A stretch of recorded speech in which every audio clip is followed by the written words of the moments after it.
Ouais, t'as bien vu le titre de la vidéo. J'ai passé une demi-heure dans une eau à moins de 2 degrés. Mais ça n'a absolument aucun intérêt. Avant d'aller plus loin dans cette vidéo, je tiens à te rappeler une chose, c'est que dans ma démarche, dans mon approche de l'usage du froid, on ne cherche pas la performance. Et faire des bains comme ça de plus en plus longs, pour ce qu'on cherche, nous, en méthode Wim Hof, une démarche santé et bien-être, renforcement physique et renforcement mental, ça n'a pas forcément d'utilité à vouloir aller chercher des immersions au froid aussi longues. C'est en ça que je te dis que ça n'a aucun intérêt. Mais quand même, pour mon expérience à moi, pour aller explorer ma zone de confort, pour aller explorer mes propres limites, de temps en temps, j'aime bien pousser un petit peu. Et pour que toi, tu saches quelle est la durée idéale d'une immersion au froid, je te renvoie vers une de mes précédentes vidéos. Ne faites pas ça chez vous, ok? C'est une immersion au froid assez longue et c'est pas sans risque. Tu vas le voir, ça s'est bien passé pour moi, mais il y a des réels dangers à l'exposition au froid. Moi, je l'ai fait, je suis entraîné, d'accord? Je suis loin d'être le meilleur parce que c'est pas mon objectif premier d'être capable de rester dans le froid le plus longtemps possible. Mais ça fait plusieurs années que je pratique le froid, je me connais bien, je connais les sensations, je sais les gérer et je sais reconnaître les signes qui me font dire que c'est l'heure de sortir.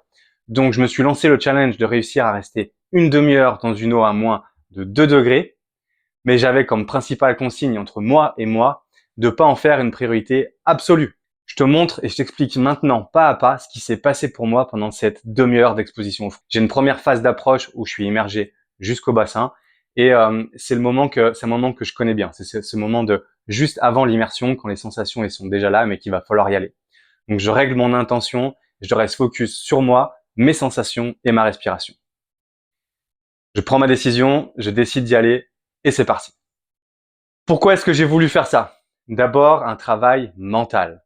J'ai besoin d'explorer la zone qu'il y a entre ma zone de confort et ma réelle limite physique. Pour moi, c'est cette grande zone-là. C'est dans cette zone-là, quand on y va, qu'on va chercher de la progression. D'accord? Ça fait plusieurs années maintenant que je suis instructeur de la méthode Wim Hof et avec toutes les personnes qui viennent me voir, notamment les débutants, je leur demande des grands bonds en dehors de leur zone de confort. Et je me dis que c'est pas juste si moi, de temps en temps, j'explore pas un peu ça aussi. Donc forcément, avec un petit peu de pratique, quelques années de pratique du froid, ma zone de confort au niveau du froid, elle a déjà bien augmenté. Mais c'est pour ça que j'ai voulu aller voir ce qui se passe si j'allais gratter un petit peu plus haut. Donc mes objectifs à moi, c'était travailler ma force mentale, travailler ma capacité à garder de la maîtrise et à garder du contrôle dans le froid le plus longtemps possible. Travailler mes capacités à être centré, justement, c'est en lien avec le premier. J'ai voulu voir aussi et comprendre, ressentir tous les pouvoirs de l'esprit. Parce que techniquement, rester une demi-heure dans l'eau sans agir, sans faire quoi que ce soit avec sa tête, c'était l'hypothermie assurée. Et regarde, je suis encore là devant toi, tu peux compter mes doigts, je les ai tous et je me porte très très bien. Donc, ce que j'arrive à faire, ça n'a rien d'exceptionnel. Tout le monde est absolument capable de le faire avec un petit peu d'entraînement. Donc là, pour moi, ces premiers instants, ils sont connus quelque part. Je fais des expositions au froid dans des eaux très froides assez régulièrement, surtout en cette période hivernale. Et ces premières minutes d'exposition au froid, je les connais très très bien. Donc pour moi, d'accord, dans mon contexte à moi, je suis encore dans ma zone de confort. Toutes les sensations, elles sont déjà connues. Je sais comment les gérer, donc je suis plutôt en confiance. Et les premières minutes, elles passent quand même relativement vite. Et tu vois, ces 10 premières minutes-là, quelque part, c'était facile. Parce que justement, c'est quelque chose que je connais déjà. Ça va pas dire simple, mais c'était facile pour moi parce que je me connais bien là-dessus et j'arrivais facilement à garder cette maîtrise. Comment est-ce que j'y arrive? Eh ben simplement avec 3 choses. Première chose, ma respiration. Pendant les 100% du temps où je suis dans l'eau, je suis toujours focus sur ma respiration et je m'attarde à bien allonger l'expiration. Deuxième chose, je prends toujours garde à être bien posé dans mon corps, bien détendu, bien relâché. Et surtout, je suis présent avec moi-même. Et c'est justement pour ça que j'aime énormément ces immersions-là. C'est que ça procure un état de présence à soi qui est ultra intense. Pour moi, c'est de la méditation puissance 1000 quelque part. Donc là, je suis encore posé dans l'eau, j'ai pas trop bougé jusque-là et je me sens plutôt bien. Par contre, la position que j'ai prise, je me sens pas ultra confortable. Et il arrive un moment, il y a un petit point de bascule. Un moment où je sens que j'ai besoin de bouger. J'ai besoin de changer de position. Et ça me sort un peu de ce que j'étais en train de faire, cet état de centrage, cet état de présence.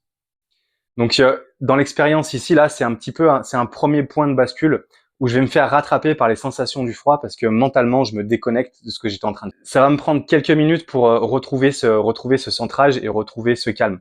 Arrivé au bout d'une quinzaine de minutes, je me dis que, ok, pour l'instant, je me sens encore bien, mais j'ai des difficultés à rester vraiment centré. Le froid commence à me rattraper un petit peu et va falloir que moi, j'agisse pour ça.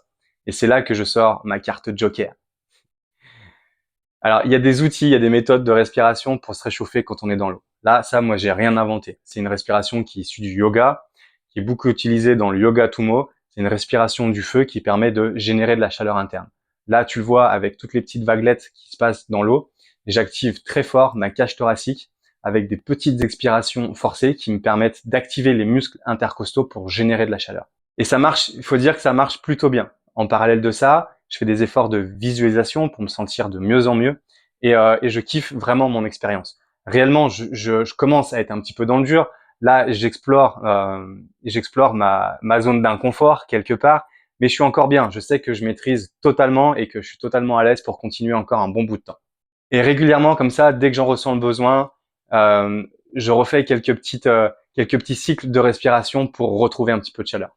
Et petit à petit, je vais retrouver un état de calme et de détente absolue comme j'avais dans les 10 premières minutes. Et c'est plutôt agréable de se sentir comme ça, justement quand on arrive à autour de 20 minutes d'expérience. Et au moment où je vais plus loin que là où je suis jamais allé, et comme je te le disais, je suis pas quelqu'un qui cherche les records du monde d'exposition au froid. Donc c'est assez rare ces moments où je vais chercher aussi loin. Et là, plus de 20 minutes dans une température comme ça m'était encore jamais arrivé. Et pourtant, je me sens bien. Donc, je continue mon travail, je suis focus à 100% et ça me demande un travail mental quand même de plus en plus fort pour garder ce centrage, mais je me sens totalement bien. Voici une petite séquence d'1 minute où tu vas pouvoir essayer de ressentir cet état de calme et de présence qu'on peut aller chercher dans l'eau froide.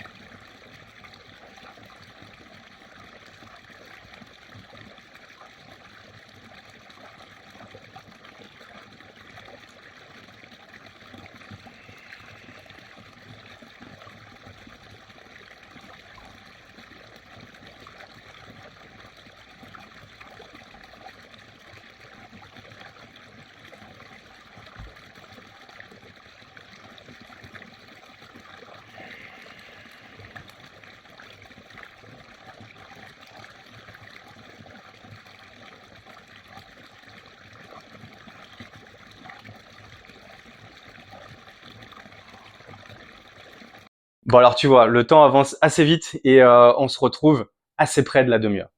Je fais le point, je me demande est-ce que j'ai encore les capacités de tenir ou pas.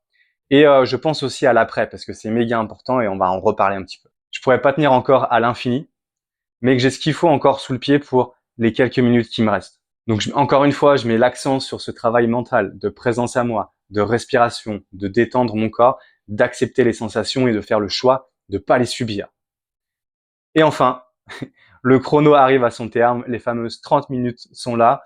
J'ai obtenu ce que je suis venu chercher et c'était vraiment excellent, des sensations vraiment trop bonnes. Mais comme je te l'ai dit aussi dans une précédente vidéo, c'est pas quand on sort de l'eau que l'expérience est terminée. Je savais que ces 30 minutes passées dans l'eau, elles allaient me coûter assez cher sur le après. Et comment est-ce que j'ai fait ça? Avec pas mal de mouvements, notamment le fameux horse stance, le ah, ouh, ah, qu'on fait en méthode Wim Hof et qui aide vraiment bien. Et au bout de comme ça, je sais pas combien de temps précisément, mais petit à petit, j'ai récupéré tous mes moyens et ça m'a pas empêché de profiter du reste de ma journée. Donc j'ai pu à la fois profiter mon moment, explorer ma zone d'inconfort sans me mettre en danger et profiter du reste de ma journée sans subir, sans claquer des dents, sans trembler, etc., etc. Ce que j'ai fait ici, j'ai engagé ma propre responsabilité. N'essaye pas de le faire si tu ne sens pas les capacités. Évidemment, il y a des réels dangers, ok? Et justement, si toi aussi tu as envie d'explorer un petit peu les sensations du froid, je vous propose de venir à un événement de la méthode Wim Hof, soit un atelier découvert sur une demi-journée, soit carrément une session d'immersion complète sur un week-end pour que toi aussi tu ailles dans le même bassin que tu vois sur la vidéo. Donc, je te laisserai pas une demi-heure dedans, je te rassure, ok, c'est pas l'objectif non plus. Mais si tu veux venir te découvrir sur les premières minutes d'exposition au froid, venir comprendre que toi aussi, tu as ce pouvoir-là justement de choper cette maîtrise, de choper ce contrôle, de kiffer grave ton moment et te dire ouais putain, tu es capable de faire plein de belles choses et même dans un contexte comme ça qui est perçu sensoriellement comme ultra difficile, tu arrives à rester stable, à rester dans ta tête, à rester aussi dans ton corps, maître de toi, maître de ce qui se passe dans ta tête et maître de ce qui se passe dans ton corps. Et ça, c'est accessible assez facilement. Donc, je te mets plus d'infos sur tous les stages Wim Hof en lien dans la description. Donc voilà pour moi. J'espère que ce moment t'a plu. Merci d'avoir suivi cette vidéo et je te dis à tout bientôt. Ciao, bye.